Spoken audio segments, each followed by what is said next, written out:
Coming up on Tech News Weekly, it's me and Mikah Sargent. We have 4 guests this week, all awesome guests. We talk about how California is about to ban gas-fueled cars in 2035. We talk about how the U.S. is getting a taste of its own medicine in the whole TikTok case, the many ways that Quibi is failing itself and its viewers, and the new Netflix documentary, The Social Dilemma, which is great for illustrating the problem, but what about solutions? That's up next on Tech News Weekly. Tech News Weekly is brought to you from LastPass Studios. Securing every access point in your company doesn't have to be a challenge. LastPass unifies access and authentication to make securing your employees simple and secure, even when they're working remotely. Check out lastpass.com/twit to learn more. Podcasts you love. From people you trust. This is TWiT.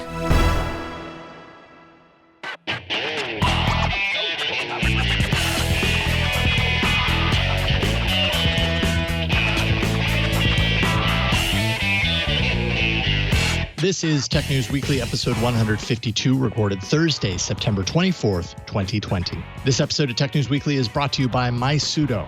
Life is better without spam, ads based on activity, hacked information, or the risk of identity theft. Take back control of your privacy with MySudo. Download the MySudo app today from the App Store or Google Play. Go to mysudo.com/twit to learn more. And by Melissa, like expired milk, 30% of your customers' data goes bad every year. That's money down the drain. Visit Melissa's developer portal for free access to data quality APIs, demos, and code samples. Freshen up your sour data today with 1,000 records cleaned for free at melissa.com/twit. And by Salesforce Service Cloud. Salesforce Service Cloud is the world's #1 customer service platform that empowers organizations to deliver service from anywhere, from home, in the office, or in the field. Go to bit.ly/Salesforce for service to find out more. Hello, and welcome back to Tech News Weekly, the show where every week we talk to and about the people making and breaking the tech news. You know the spiel. I am Mikah Sargent. You know the spiel very well because you say it every week, Mikah. I'm Jason Howell. Yeah, you are. I know that part too. Ha. This is a different show this week because we have not 3 like we usually do, 3 interviews. We have 4 interviews. So we are stacked today. Yeah. So I suppose that means we should get right into it. Let's jump into it. The first topic, coming from the Midwest, this is an interesting story for me because back in Missouri, as some of my fellow Missourians pronounce it, your truck is just as important to you as everything else. And I've only seen a few trucks that are electric, and they're not great and not things that the truck-loving folks of Missouri would want to own. So when I saw this news item fly by about California banning the sale of gas-powered vehicles in 2035, there was a part of me that thought, oh my, that's interesting. And, you know, we're not alone with that. We have Jameson Dow from Electrek.co here to talk to us about the ban on the sale of new ICE cars and kind of the history and the future of that. So welcome to the show, Jamie. Hi, Mikah. Nice to meet you. Yeah, nice to officially meet you too. So let me start with something that confused me because there is a very specific thing that I think of when I see capital ICE, ICE. What does ICE mean when it comes to cars? Yeah, that's what I was going to say after your intro, actually. So ICE is used often in electric vehicle circles. It means internal combustion engine. So basically just any gasoline-powered car, any combustion-powered vehicle is referred to with the acronym ICE among electric vehicle fans. So I probably should have put gas-powered cars in the headline, but most of our readers understand the acronym, so we used it that way.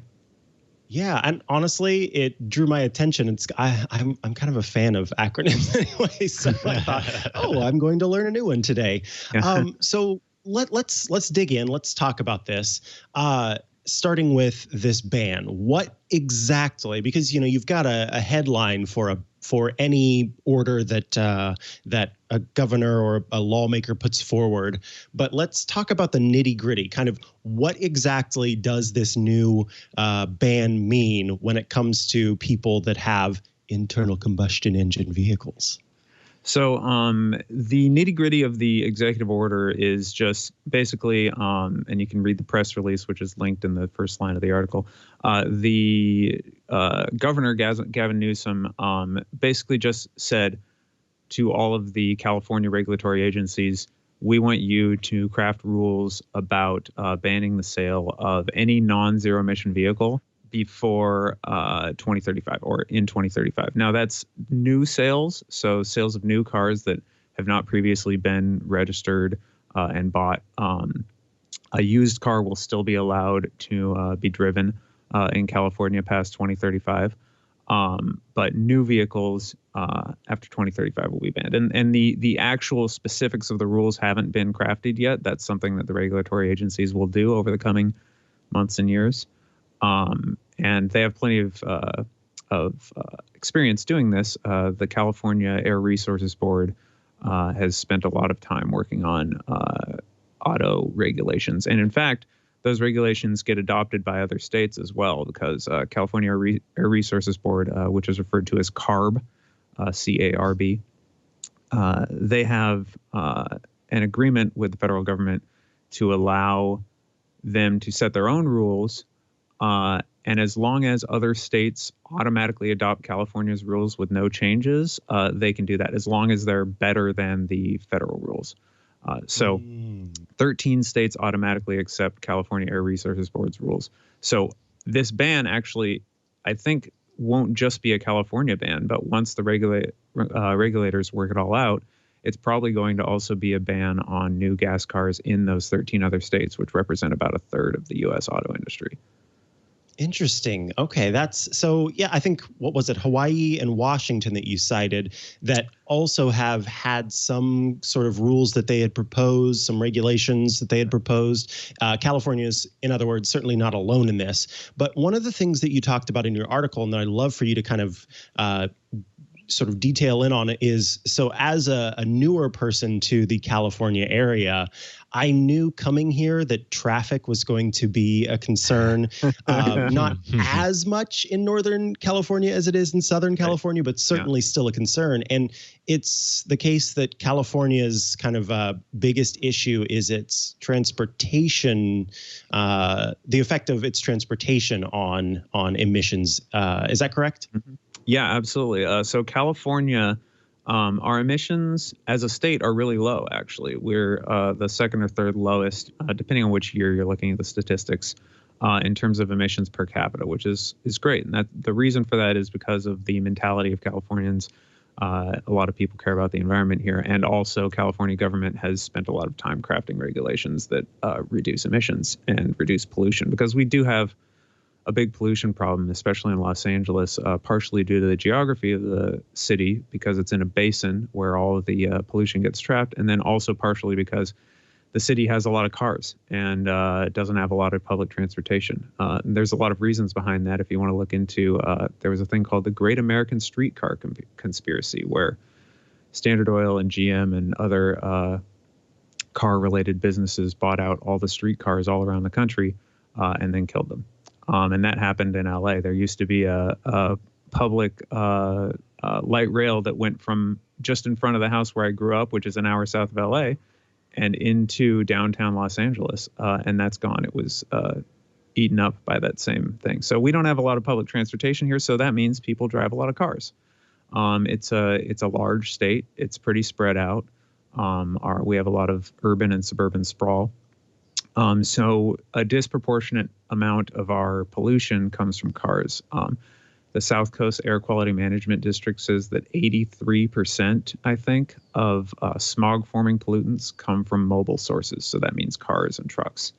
So if we could cut those to zero, then you have a 5x reduction in pollution, which would be fantastic. Because I grew up in the area, and I grew up near the beach, so we have pretty clean air here, but I still have asthma. And my mom grew up in North Hollywood in the valley up there, and she's had asthma all her life because of terrible smog days. So we certainly, and a lot of that is because of cars. And we certainly need to do something about that. So that's what California is doing with this regulation, which is great, but I wish could be a little better, could be a little sooner. Right. It's a good step. Well, that kind of leads to one of my questions here, which is, I know that you mentioned in the article, California is not the only state in the U.S. that is proposing something like this, that is setting, a goal for something like this. And then there are other countries. The UK, of course, is making commitments like this. How does this particular commitment stack up to some of the others that are committing here? How is it different? It's pretty strong, but not really strong enough. Norway has talked about banning the sale of ICE cars by 2025. A few other European nations are targeting 2030 or 2035. So this is kind of in the ballpark. Previously, California had talked about 2040, so this is 5 years earlier than that, which is great. But Hawaii and Washington, I think, had talked about 2030, but those are just proposed bills that doesn't always go anywhere. But I know that Washington Governor Inslee is a big environmental guy. He's one of the sort of biggest environmental advocates in U.S. Government, in anywhere in government in the United States. So it seems like Washington might be able to pass something that would be a little more strict than this, but personally, I'm hoping that California will push it forward a little bit from where it is even. Mm-hmm. Yeah. So, and that's kind of one of the things too that you talk about is that some of the changes that we've looked for or pushed toward in the past have happened a lot sooner than the expectation or the actual date that's been set. And when you have that, I think you cited California's goal to reduce emissions, and that happened a lot sooner. Yep. And so there's a lot here that can kind of happen behind the scenes or can happen naturally based on ban sends. Can you talk a little bit about that and sort of how things could change in the state of California and the other states that kind of follow California's lead when it comes to gas-powered vehicles? Well, I just want to ask everyone, who really thinks that buying a gas car in 2035 is going to be attractive anyway? I mean, the stuff we have right now is already incredible. I'll have a 12-year-old Tesla Roadster, which is kind of a bucket of bolts. But a few years after that, the Model 3 came out, and that car is fantastic. It's just better than any car I've driven in every way. It's so comfortable. It's so easy to get around. It's cheap to own. It's not necessarily the cheapest to buy, but the fuel cost is very low. And it's just such a pleasant car to drive, and that's only going to get better as time goes on. And gas cars really aren't getting that much better at this point. So, I don't understand why anyone would want to buy a gas car in 2035 anyway. So really, what's this regulation going to do? Because I think naturally we're going to see gas cars go the way of the dumb phone. It wasn't that long ago that the iPhone came out, and it was a crazy niche product. And now literally more than half the world has smartphones. 3.5 billion or 4.5 billion, some obscene number of people own smartphones, and that includes everyone in the world. Not even just out of rich countries. So I think we're going to see adoption of electric vehicles come a lot faster than people think, in which case these bans, they work to sort of let auto manufacturers know that they need to be ready, that they need to have a full line of electric cars, but they don't necessarily force anyone's hand too much, because I think we're going to get there anyway. Yeah, I think really, as I as I look at this, 15 years, like you mentioned, it's not a lot of time. And when you have a company like Tesla already putting out the quality that they're putting out right now, and potentially at like a $25,000 price point right now versus wherever that's going to be over the next 15 years, it really seems like this is going to become more and more a non-issue. And other states are going to kind of get in on this as well as we move closer. It won't seem like such a huge step or a leap of faith, like maybe it does to some people now. Yeah, and we've also seen, in Europe and in China, they're talking about regulations like this. And in those places over lockdown, there's been a decrease in vehicle sales and a huge increase in electric vehicle sales. So I think you're going to keep seeing increases in electric cars in the U.S., in Europe, in China, everywhere. And it's not just Tesla too. The VW's going real big on electric cars. The ID4 just came out and it's sold out already. I mean, I don't think it's out yet, and it's the the first edition just sold out today. We just learned that a few minutes ago. And then there's a lot of other stuff coming up, including trucks. Mikah, there's good. The Rivian. Yeah, look up Rivian if you haven't heard of them. It's fantastic. The truck is really cool. And that's coming out soon. And they just came out with a documentary. Ewan McGregor rode electric motorcycles from the point of Chile all the way up to Canada, I believe. And he drove all the way. It's on Apple TV. It just came out. It's called The Long Way Up, I think, something like that. And they had Rivian electric trucks as their support vehicles. So. Okay. You can definitely go on long trips in an electric car, as that they've proven. Ewan McGregor plus Rivian's green vehicle, which I have seen and I love and I covet so much. That pretty much encompasses my interests. So I absolutely have to check out this documentary. Jamie Dow, I want to thank you so much for joining us today. We do appreciate it. And I think this is a big topic for all of us as we look out at the skies and see orange clouds day in and day out at some points here in California. So we do appreciate you and the awesome articles that you've written. If people want to follow you online, where do they go to do so? Well, I don't have Twitter. I kind of hate Twitter. So if you go to Electrek.co. My articles are on there. And if you want to email me, it's jamie@electrek.co. And that's electrek.co without the M, like it says in the picture here. There it is. Perfect. Well, thank you. We appreciate it. Thank you so much, Thanks. Jamie. Nice to meet you guys. Bye. Take care. Nice to meet you. All right. Up next, how the TikTok saga is giving Americans a taste of its own medicine. But first, this episode of Tech News Weekly is brought to you by MySudo.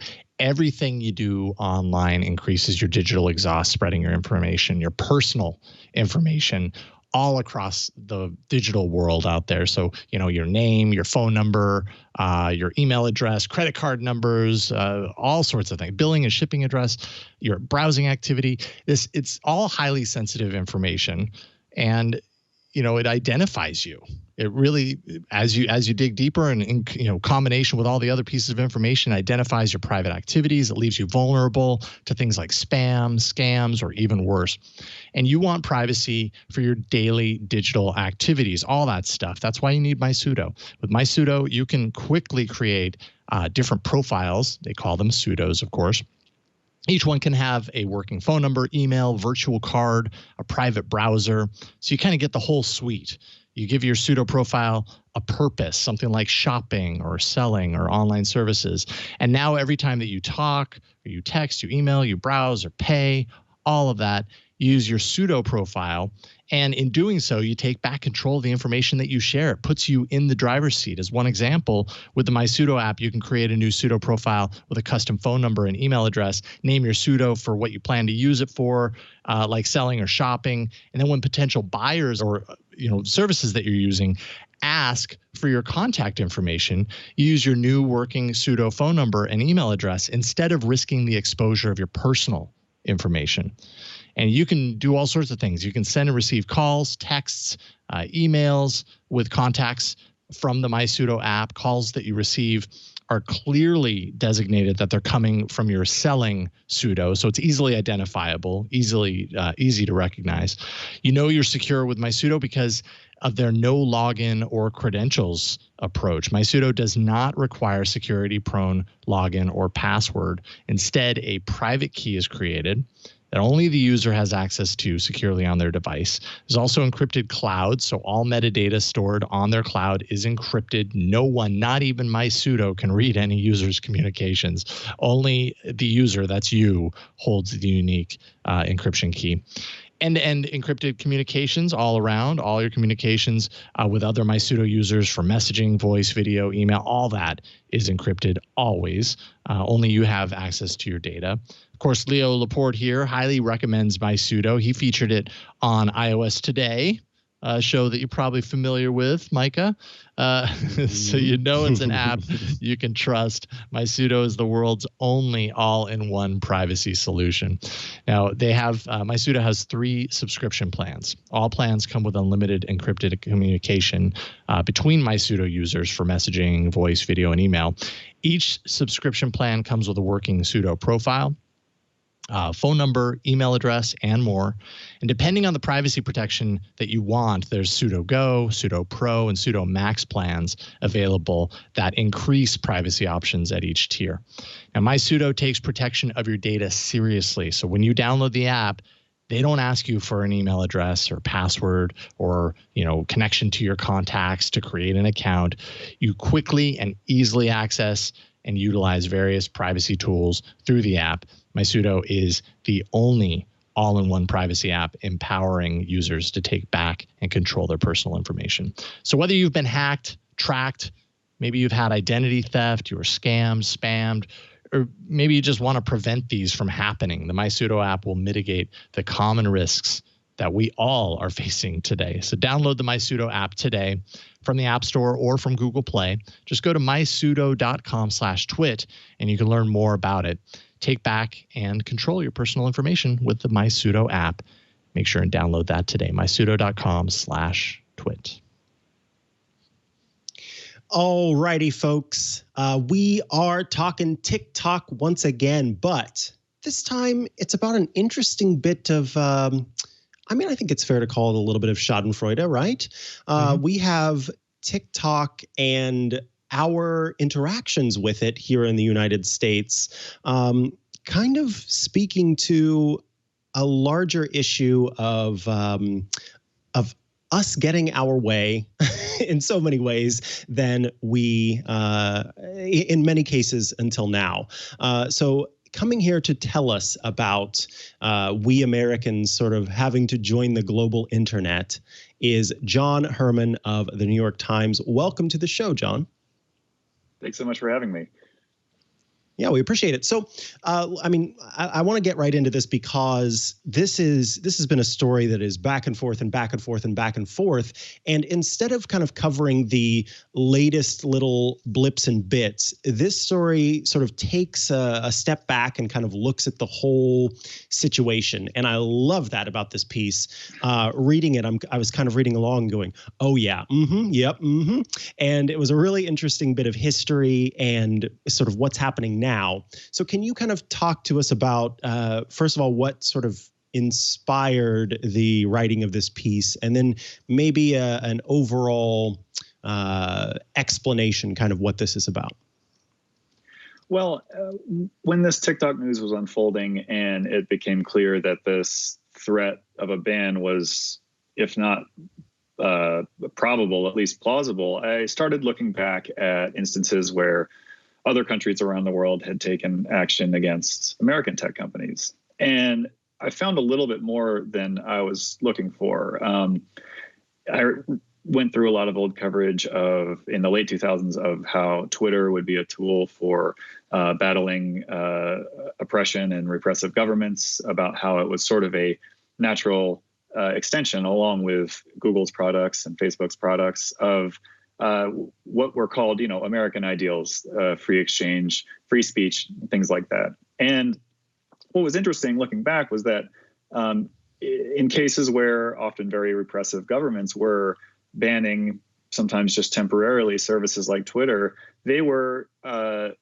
both clearly responding to, let's say, national protests, but also making a lot of allegations about these companies and their Americanness. So in that environment, you would get accusations that Twitter, for example, was connected to the American government, or that social media operations were connected to foreign governments and the CIA and things like that. And I wouldn't draw any sort of direct equivalence between TikTok's connection to the Chinese government and how Twitter operates, but the rhetoric is quite similar.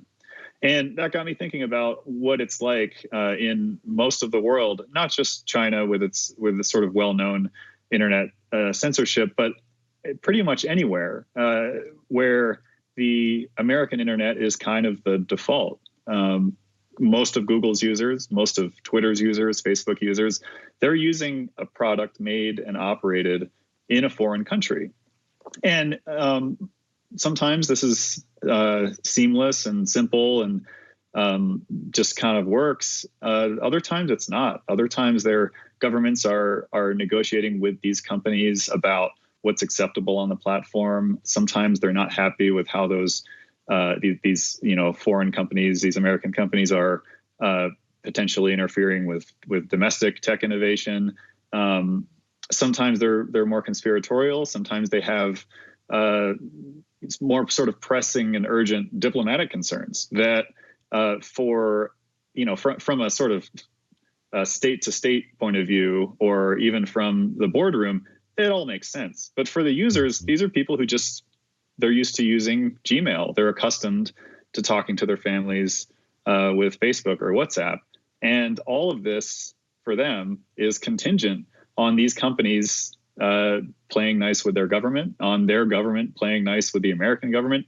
There's so many more conditions on just using the internet in a way that Americans take for granted abroad. And in TikTok, the specifics of the situation are obviously unique. And again, I don't want to say that TikTok is Twitter and we're just flipping the roles around, or that China is the United States or whatever. But this idea of precariousness, this idea that the services that you sort of take for granted aren't in fact assured, that they could actually disappear, that's new in the United States, at least for people who've only ever lived and used the internet here. Right. And I think one of the things that you talked about early on, because when we look to other countries and we look at the work that American companies have done to set up a base there, Facebook is an example that you list, and it's particularly understanding, or it's a particular parallel given that it's a social media company. But due to my history of covering Apple, I have to look at Apple as an example with setting up hardware sales in China and hardware sales in India and establishing a base in that way. These companies struggle to do so. And there's also a citizen view of this, sort of being in one of these countries and wanting to have access to these different platforms that you might see in the United States, and not being able to. And this feels like it's sort of, at least in such a big way, the first taste that individual American citizens have gotten.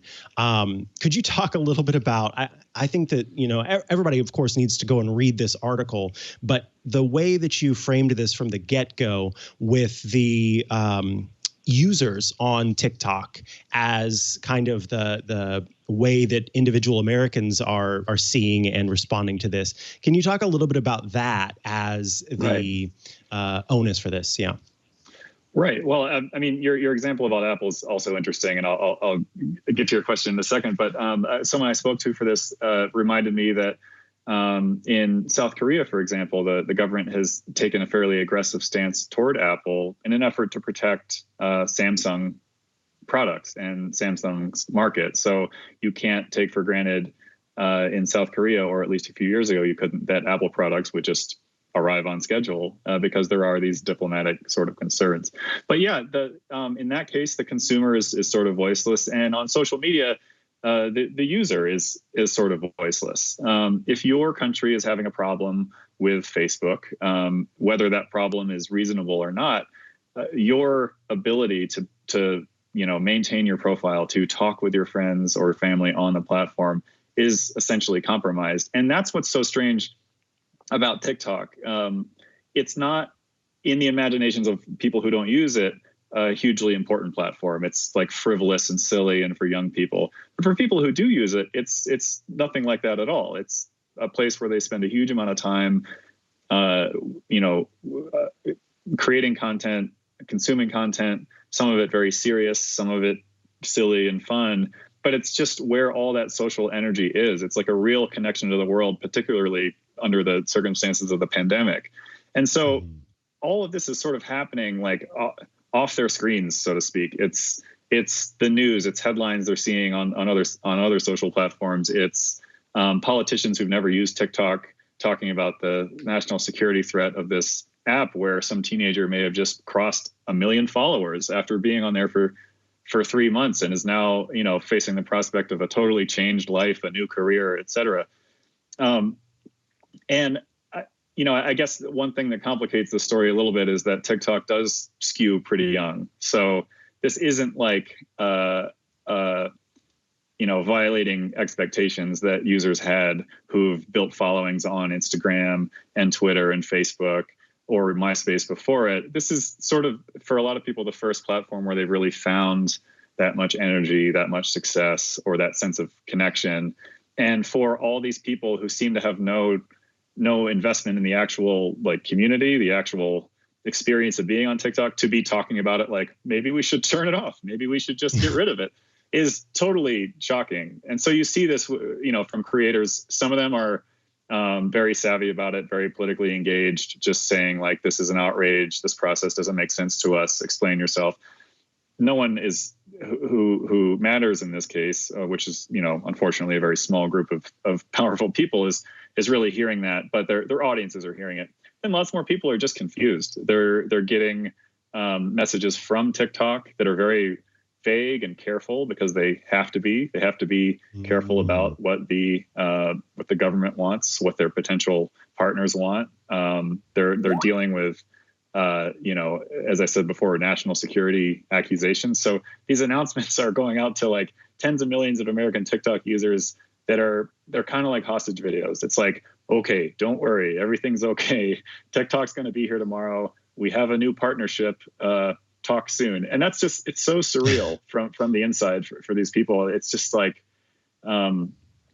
it's completely new and doesn't make a ton of sense. And, I think there's almost even more of a disconnect between the users of an app like this and the United States government and how they're talking about it than there is in, let's say, Egypt in 2012, where regular citizens know exactly what the government is concerned about, why they might want to shut down,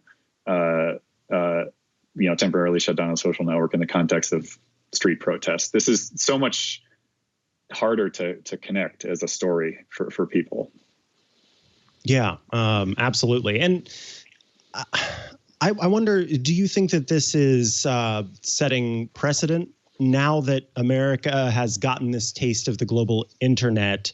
Do we think we'll continue to see, as other companies may, grow and get popular that come from other countries, now that the floodgates have been opened, so to speak, is this going to be a standard thing, or is it the start of what has eventually happened in other countries from the United States exports of social media networks, meaning that eventually we will get to a place where there's a little bit more comfort with letting these foreign social media networks kind of have a place on the devices of United States?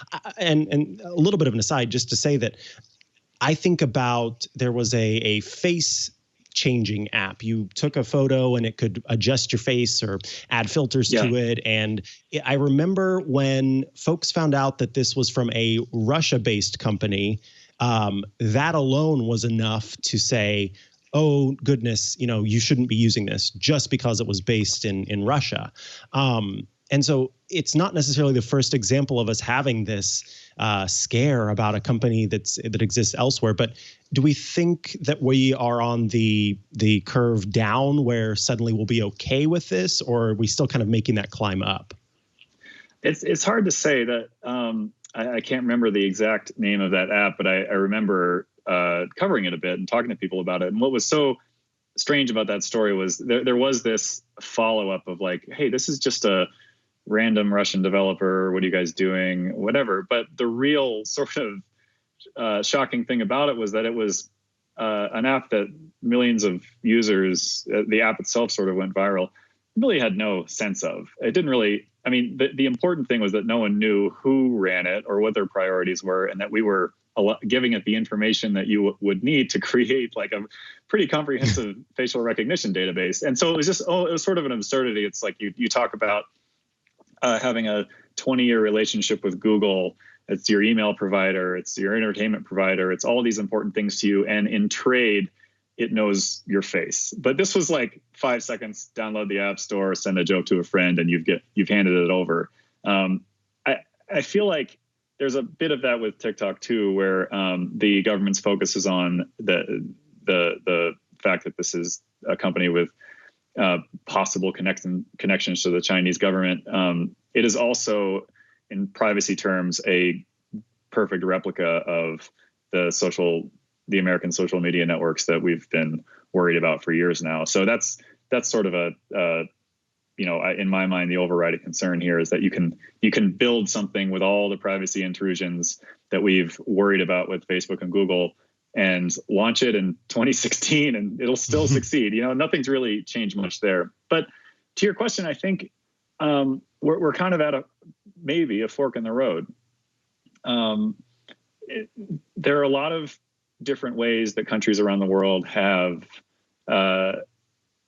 tried to be a part of the global internet while maintaining some either sense of sovereignty or security or fostering domestic competition or whatever. And one version of that, the best known is China's, which is to cut off a lot of international firms to make sure that the major communications networks are domestic and responsive to the government's demands, and to also give domestic firms space to succeed where maybe if let's say Google or Facebook had arrived early and been able to expand without any sort of obstruction, they might be the dominant social networking company in China, maybe. You have Russia, where there are particular rules around data sovereignty, having and hosting services in the country if you want your service to operate there. That, you can ascribe all sorts of motivations to that, some around privacy, data access, security, others around extracting some sort of toll or from foreign companies or getting some sort of leverage. One thing that you can say for sure about America's future online is that it won't be directly comparable to anyone else's, because America's entering or approaching this fork as a global internet superpower. It's never going to be like Honduras, where Facebook is an incredibly important social platform with a local office with just a handful of employees, where you have this sort of sense of almost being like a colonial outpost of an American social media empire. That's not going to be the case in America. What we might see a lot more of is sort of fights at the border about tech. So, it may be, if the Walmart and Oracle partnership goes forward, that's a template for how things work. And it's hard to know exactly what's going on there, but it does look an awful lot like a sort of raw exercise of power. Like, okay, your service is going to cross the border. Well, you're not going to be granted the same process, and you're not going to have the same ability to push back as one of our domestic companies. You're going to have to deal with a very harsh deal that we put on the table that may seem arbitrary. It may seem, even corrupt, but you're going to have to respond and deal with this because we're going to treat you as an import. And America has a lot of leverage to do that. It's not clear that it's wise to exercise it this way. It's also not clear that it won't hurt American firms abroad, but again, that may not be the government's foremost concern. Absolutely. John Herrman, a lot here, and a very, very, very good article. Everybody should go read. But if folks want to follow you online, where do they go to do that? I'm on Twitter at JW Herman. That's JWHERRMAN at NY Times. I'm sorry, that's fine. I'm doing my reporter thing of saying my email address. JW Herman on Twitter. I don't tweet much, but my articles are all there. Thanks so much for having me. Thank you. If you can believe this, a Quibi show won 2 Emmys. But does that set Quibi up for success? That's next. But first, this episode of Tech News Weekly is brought to you by Melissa. You ever forgotten to check the date on a carton of milk? Oof, I have. And like milk, your customer data goes bad. In fact, up to 30% of customer data goes bad each year. Melissa makes sure your data is accurate and current so you reach the right customers. Their tools have helped businesses maintain fresh data for over 35 years. You can identify your customers and get to know them by adding consumer demographic information to your records, such as property and mortgage data, even marital status or social media handles. Melissa will fill in the gaps by adding emails and phone numbers. Identifying current customers easily allows you to find new prospective customers through Melissa's prospect database. You can verify your addresses, emails, phone numbers, and names in real time.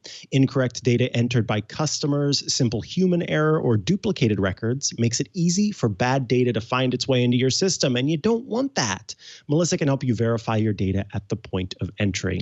Match and consolidate your records. Melissa's matching and deduplication tools help you uncover, merge, and purge hard-to-find duplicate records for an accurate 360-degree view of your customers. Melissa's flexible deployment options offer different platforms to suit any preference, business size, or budget. And with flexible on-premise web service, secure FTP processing, and software as a service delivery options, you can choose the best way to meet your unique business needs. Melissa continually undergoes independent security audits to reinforce its commitment to data security, privacy, and compliance requirements. In fact, it has the utmost dedication to your data's security by implementing strong control and safeguards when processing your data.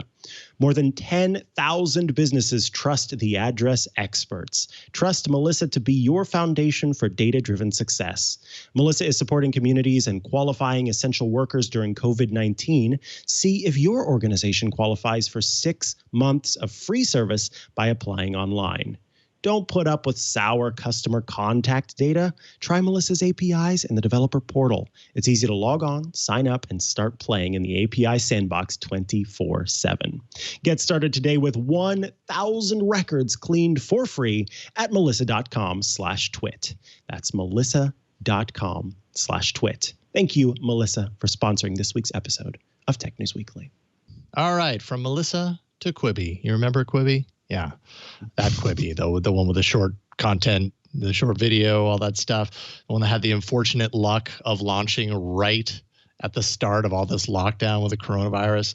The one that was built for people to consume media on the go or in between other things. It's just poor timing all around.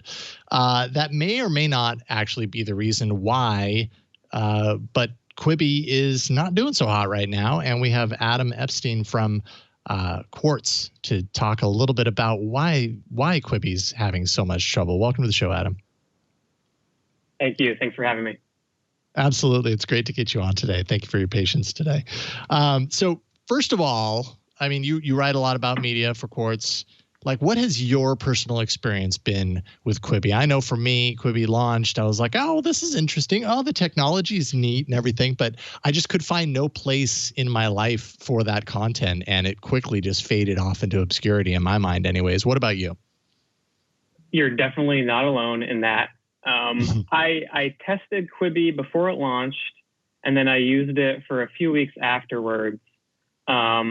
The only Quibi show I watched in full was the reboot of The Most Dangerous Game with one of the Hemsworth brothers. Had a film like that been put into theaters, it might have done reasonably well as a decent action movie. But that's not the kind of thing that draws in subscribers. That's not going to, impress the investors. That's not going to keep you hooked for weeks on end and keep you paying month to month, $5 a month or $8 a month, depending on whether you want ads or not.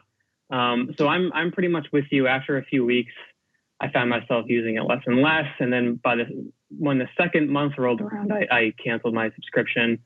And that's about what I expected going into it, to be honest. Do you think that you would have had a different perspective on it if you were, riding the subway 5 times a week and, we had our normal life within which to fit in these bite-sized pieces of media? That's a good question. And Jeffrey Katzenberg, Quibi's founder, has blamed all of Quibi's miscues on the coronavirus pandemic.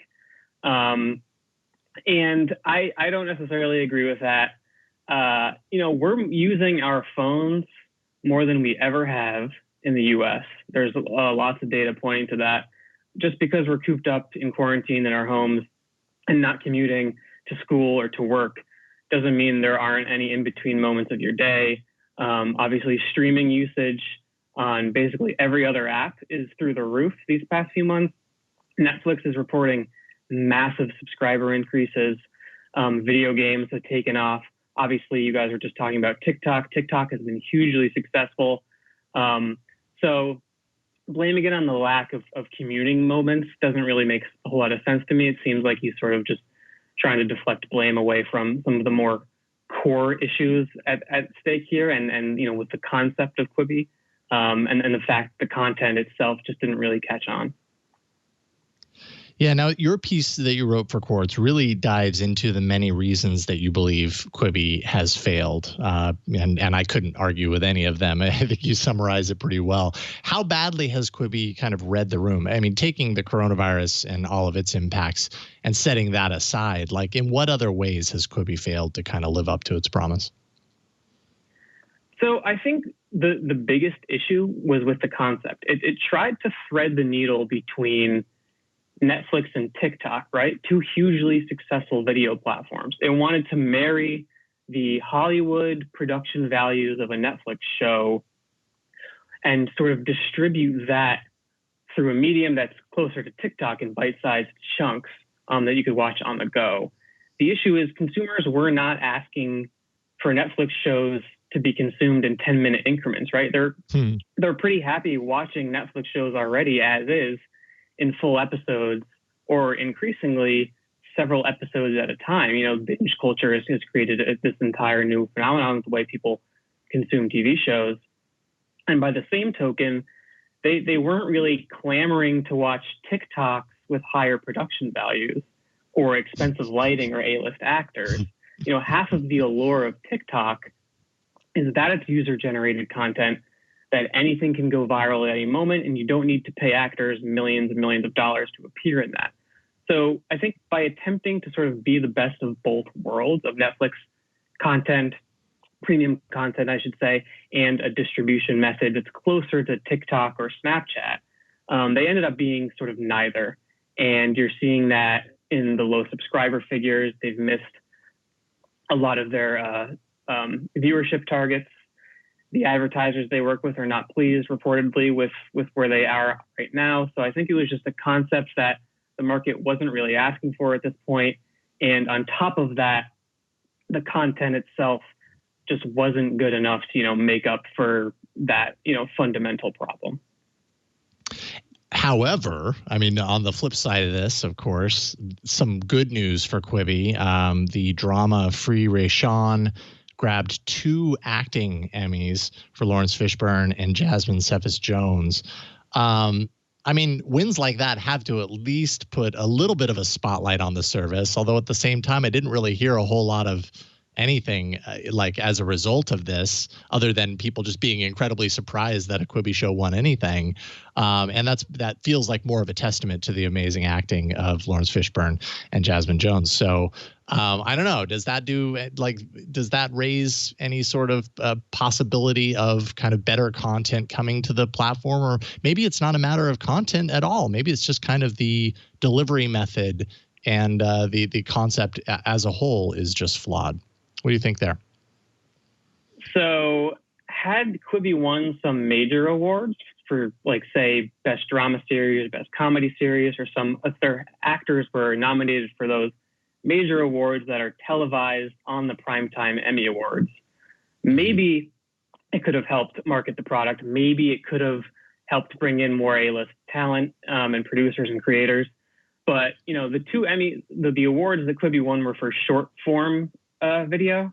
And, you know, that's a testament to them. They're doing short form video well relative to their peers, but it's not categories that anyone necessarily cares about, to put it frankly.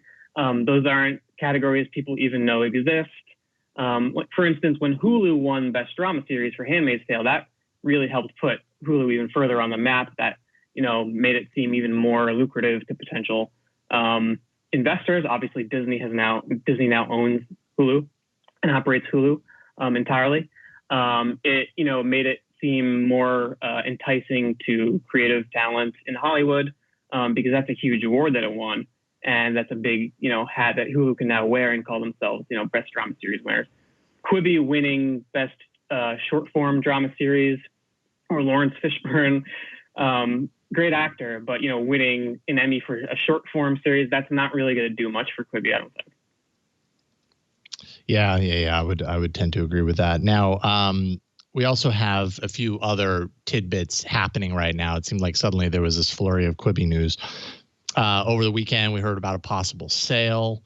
Do you think this is pretty likely? Like a part of me kind of feels like you could totally see a company like Apple or Amazon maybe snap up Quibi, not necessarily for the content, or maybe for the content if the content's amazing, but maybe more for the technology, like integrating kind of the focus of the technology and how it really kind of is tailor-made for mobile into their service that already exists. Do you see this as a possibility and possibly a good exit for Katzenberg and the others who are involved with Quibi right now that are just kind of realizing maybe now is not the right time for this?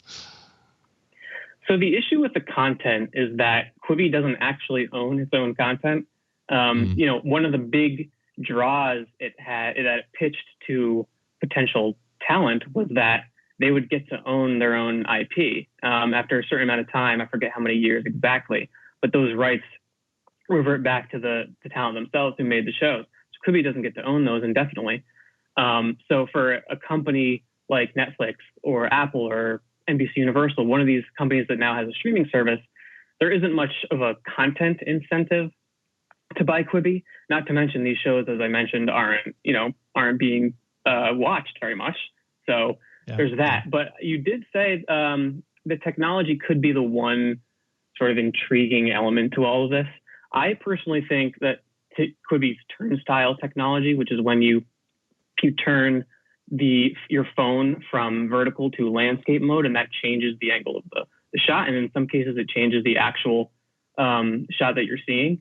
I think that's the right idea. I think that's the most promising aspect of the entire company. I don't think it went far enough. I think a mobile-focused video company probably should have experimented even more with ways to incorporate your phone into the storytelling experience. But, you know, other than the turnstile technology, they didn't really do much of that. I could theoretically see a company like Apple looking at Quibi solely for the technology and then folding that technology into its streaming service, Apple TV Plus. Same could go for NBC Universal and Peacock. I don't think Netflix is going to be interested. Netflix really isn't interested in any acquisitions right now.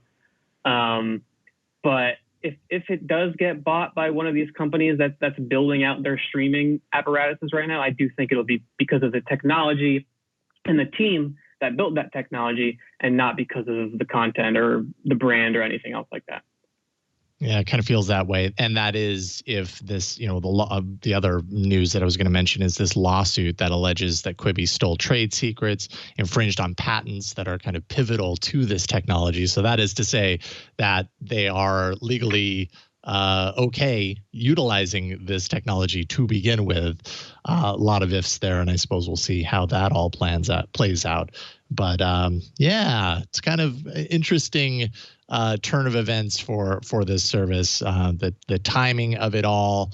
And I personally, I think I have a place in my heart for Quibi because I really do appreciate that I appreciate any time a company takes something that's kind of established and legacy and really tries to put their own spin on it. And truly the idea of swapping from portrait to landscape and getting a different shot and everything, it's neat, it's different, hadn't seen it before, but I don't know if it's enough to leverage an entire service around that as one of the big key features. It was one of those features that I used a couple of times. I was like, okay, that's neat, but I prefer landscape and I'm just going to stay here.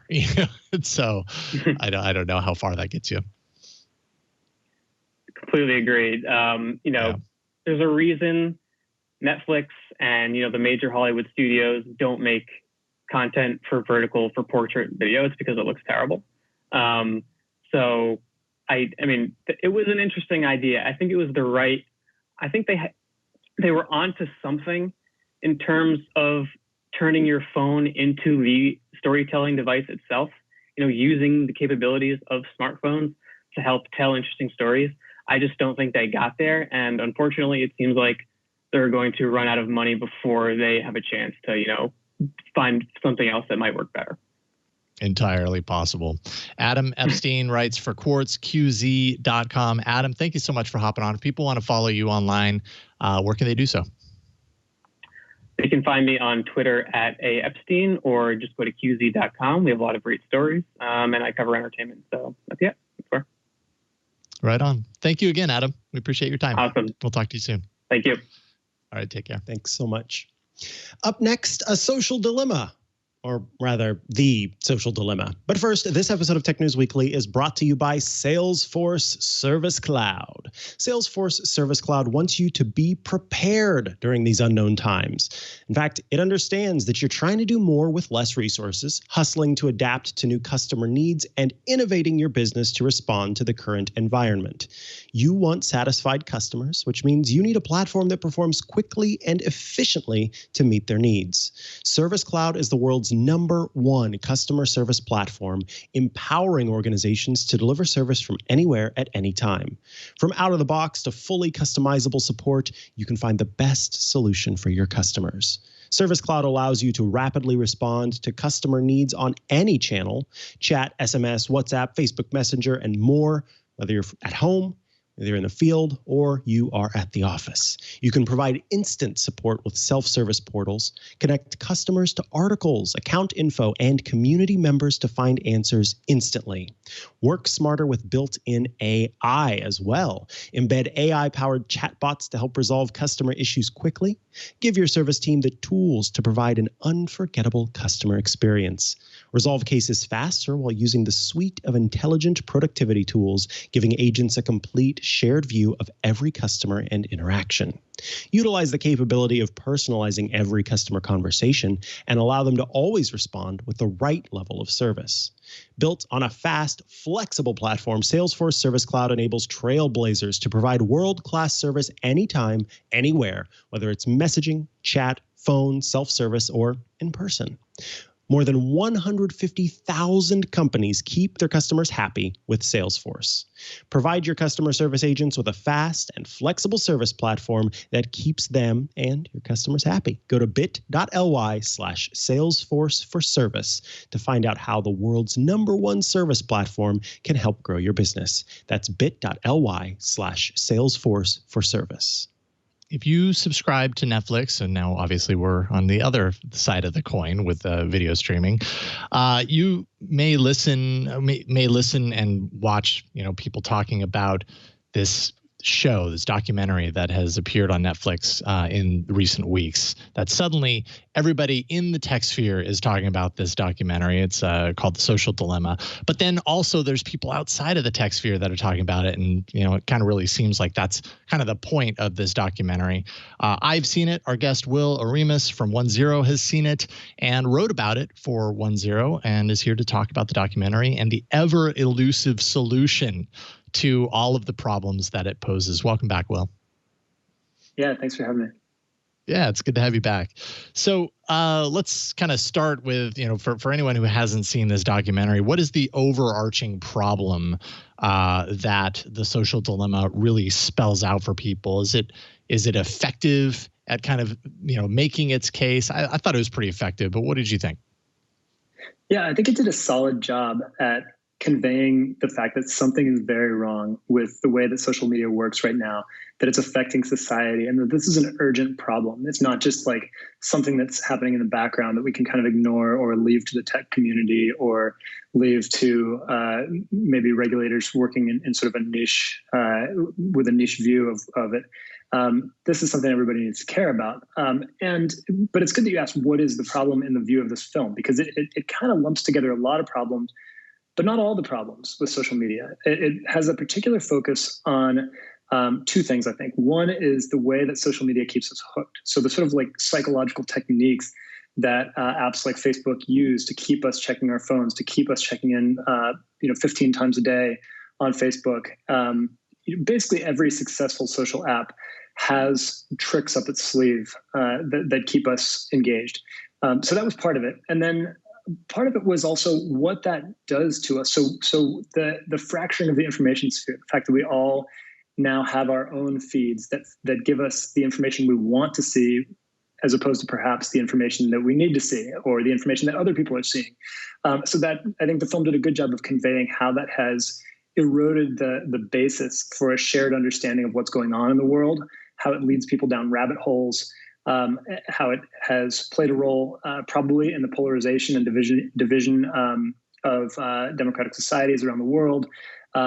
It briefly touched on a few other things, like how it's fueled extremism, how it the role that Facebook in particular played in genocide in Myanmar. It didn't go too deep into those. That was the main focus, and it left out other problems with social media, right? It didn't dive deeply into issues of privacy. It didn't talk a lot about hate speech. It didn't talk a lot about harassment. There were a few nods to bullying, the effects on the mental health of teens. So it was a bit of a grab bag, but I think overall it was making a fairly coherent case as to what the problem is. And it also identified the mechanism. I mean, it said that the real issue here is the business model. The business model requires these companies to keep us hooked. The business model is built on manipulation, persuasion, showing us ads that appeal to our biases, and then showing us content that appeals to our biases, and that the consequences, while largely unintended, are pretty serious. As someone who follows tech closely, like we all do, was there anything like really glaring that you thought was kind of important to be placed in there that like a total missed opportunity? I mean, you listed a few things, but was there anything really critical to this story that they missed? Like you mentioned, and we'll talk about it in a second, that they really focus on the problems, less on the solutions. And I kind of got the feeling in watching it that, Netflix has done a lot lately where they release like this like mini series of episodes all focused on a different aspect of a topic. I really felt like this could have benefited from something like that because there are so many different directions. Who knows, maybe that's what it's leading to. But what was the biggest omission that really it's almost irresponsible not to have in there, would you say? I think I have a hard time picking just one, to be honest. Yeah. I mean, I think probably the biggest one of all is the one you identified, and which I talked about in my story, which is that it's I called it a wake up call with no answer. I mean, it outlines this problem, manages to convey the urgency to people who might not otherwise fully understand it. I mean, this is not a film aimed at tech insiders, to be clear. This is a film aimed at a mass audience, helping people who might have a vague sense that Facebook isn't great for them or that Twitter is warping media discourse. But haven't really thought deeply about it, aren't going to be on The Verge or OneZero, reading every latest twist and turn of the platform wars or the antitrust regulation battle. But I think even so, even given that was the explicit intent of the film, the lack of any serious grappling with what the answers might be really it doesn't get us that far. It's like, okay, something's broken. And then the closest it comes to offering any kind of solutions are like, well, we need to ask these companies to do better. We need them to take responsibility. Mm-hmm. We need to start, we need them to start behaving better. That's just naive. And I think there were parts of the film, even within the film, that debunk the idea that that's where the solution is going to come from. And then, there were some vague nods to regulation. And it was just that. It was the word regulation.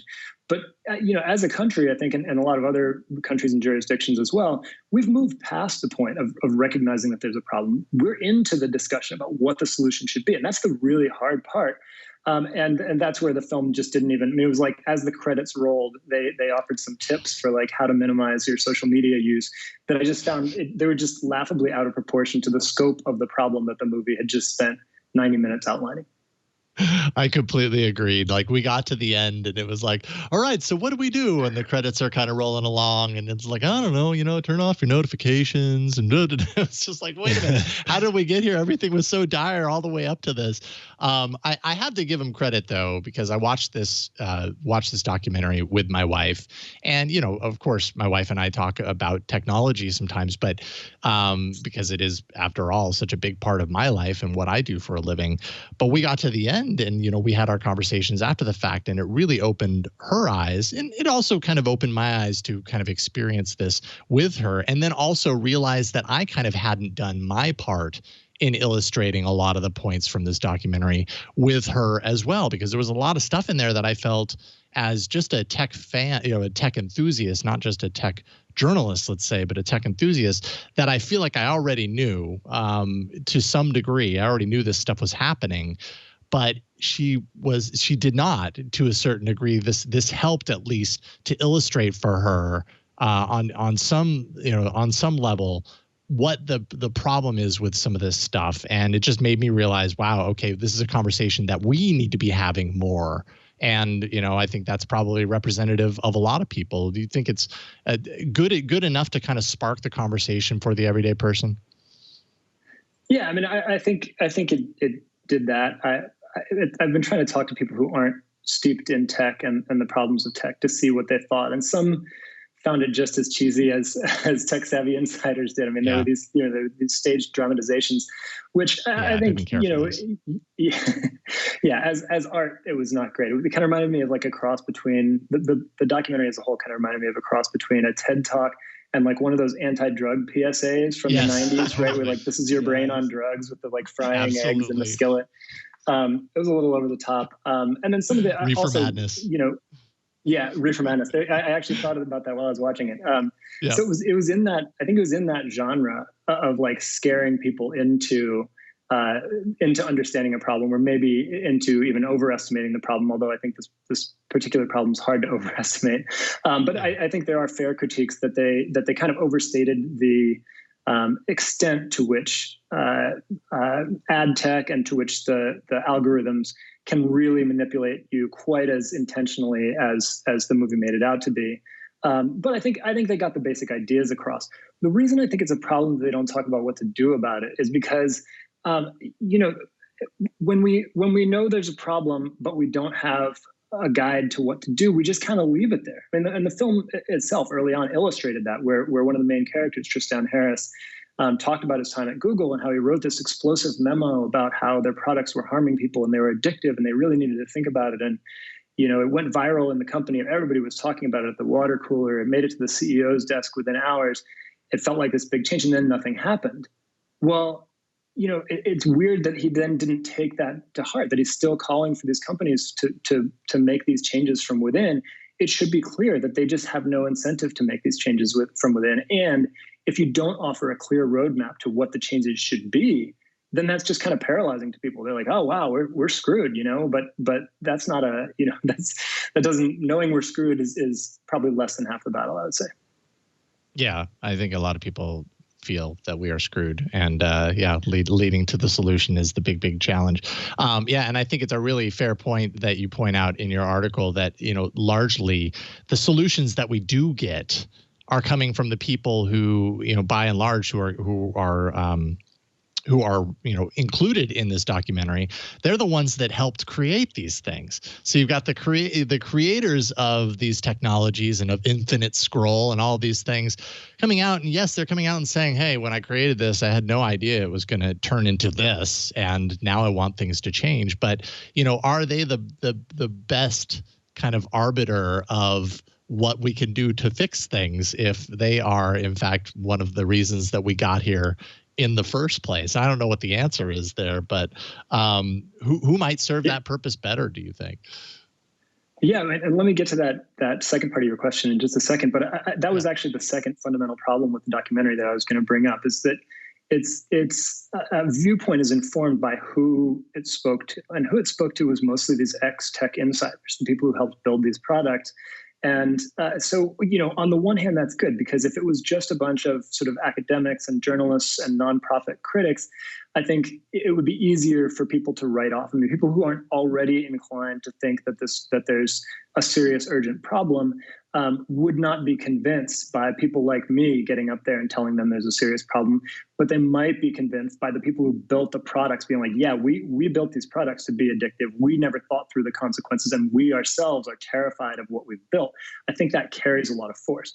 But the flip side of that decision to feature these voices, and they're mostly white, male, upper middle class voices, that now not upper middle class anymore. Now they're mostly wildly rich because they built these products. Yeah, exactly. And so their solution, their toolkit to address these problems is, to my mind, pretty narrow. I mean, they're the ones who realize that you could turn a dial in the software and get people to click 30% more. Well, now their solution is, well, let's turn the dial the other way and get people to click 30% less. And that just feels like a cramped view of what we can do about this problem. It's a technocratic view. Meredith Broussard of NYU calls it techno-chauvinism, the idea that the technological solution is always the right one. And I think the film's imagination as to what the other levers could be was lacking. And one more point along those lines. I mean, the people who the film featured mostly seem to take for granted that these giant dominant companies exist, that they're going to be chasing profits, that they're going to be that they're going to be in control of our lives, and so that's why they ask them to do better.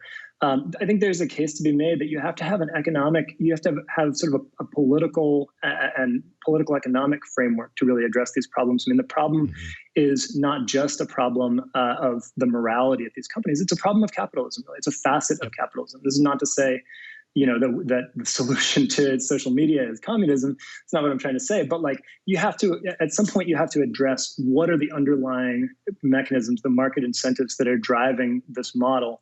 And, and can you really fix anything without thinking about those mechanisms? Indeed. Yeah, this is a fantastic kind of summary for anyone who's thinking about watching it. Definitely watch it. I think it's worth checking out. It certainly poses some good questions, but take it with a heavy grain of salt. And I think Will, you just did a fantastic job of kind of listing through kind of the things to really pay attention to. Thanks. And I really quickly want to answer that last part of your question, which I forgot, which is who else should we be listening to? I mean, there are people like Safia Imogen-Noble at UCLA, Meredith Broussard, who I mentioned at NYU, Rebecca McKinnon was very early to these problems, Ruha Benjamin. There are a lot of critics out there who saw these problems way before the tech executives featured in the film saw them. And I think those are people who have been thinking about it longer. They've been thinking about it more holistically. I would love to see some kind of follow-up that goes to those critics of the tech industry and approaches them for what we could do about it. Perfect. I'm really happy you got that in there. Thank you. Will Oremus, OneZero.medium.com. Will, where can people follow you online? I'm on Twitter at Will Oremus. You can also go to OneZero and sign up for the newsletter. It's called Pattern Matching. I write it every week. It comes out Saturday morning. Right on. Will, thank you so much for taking time with us today. We appreciate it. Yeah, thanks for having me. Absolutely. We'll talk to you soon. All right. 4 interviews, 1 episode. We did it, Micah. Yes. And go back and check out twit.tv/try/418, I think is how you get there. On Triangulation, I interviewed Ruha Benjamin, talked to her about her book, Race After Technology, which Will just cited there. An incredible book, and Ruha is an incredible individual who is covering kind of bias in tech in general, and sort of the future of tech and what role race plays in that. Absolutely well worth a listen there and a read of the book for sure. But perfect. Yes, we've done it. 4 shows.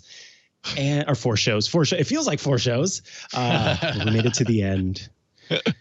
That's right. All right. So you can make sure that you don't miss a single episode of Tech News Weekly. All you have to do is go to twit.tv/TNW. Go there, subscribe, audio, video, doesn't matter to us as long as you get the format that you want, and it'll come to you magically every single week.